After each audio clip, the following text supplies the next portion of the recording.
Angel's Judgment.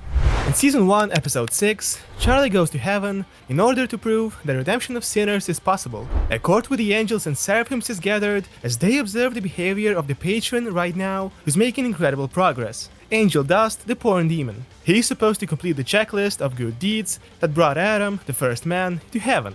All in all, he completes them. But that is not the thing. What's wrong here is that they look only and specifically at his actions now.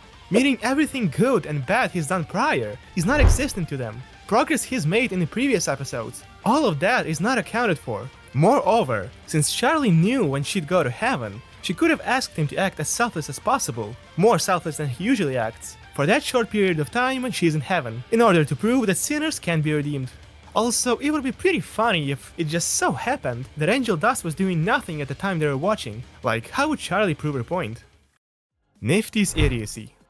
In Season 2, Episode 4, Alistair confronts the V's. Eventually, the radio demon gets overwhelmed. Fortunately for him, Nifty sees this and comes to help, going to a hotel and bringing Husk along. She manages to get onto Valentino, but after a few hits, he is not dead. Need I remind you what happened to Adam when she got near him? That Adam is multiple times stronger than Miss Val. You'd think he's alive because the knife isn't angelic, but why isn't it? Why didn't she bring it? Or are we actually saying Charlie took away all of Nifty's angelic weapons and Nifty couldn't find them? That's just ridiculous. So yeah, this was supposed to be the moment one of the V's dies. But thanks to plot convenience, he gets to live happily ever after. Lucifer's weakness. In Season 2, Episode 5, Vaggie asks Lucifer to beat Vox, because he's now a serious threat to the hotel and Charlie.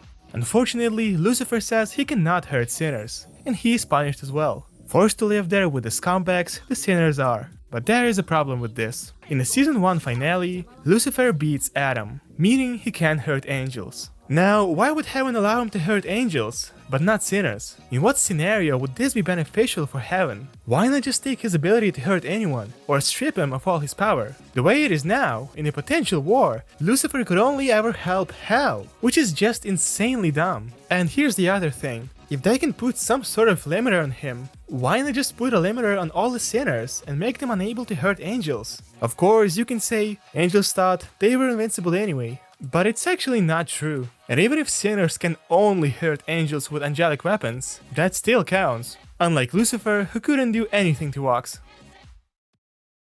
The portal to heaven.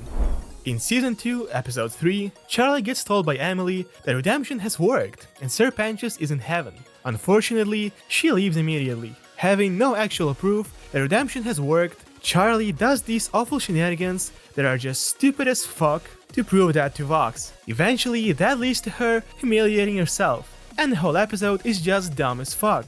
So, in the first season, Lucifer says he will arrange a meeting in heaven for Charlie, meaning he has some sort of access to heaven. And that is actually true, because later the portal to heaven appears. Now, the question is, why can't he do that again? Why can't Charlie go to heaven to prove that Panchus is there? Oh right, there are 5 more episodes to go, and Vox is supposed to get some more power. So yeah, there are actually more plot holes and inconsistencies.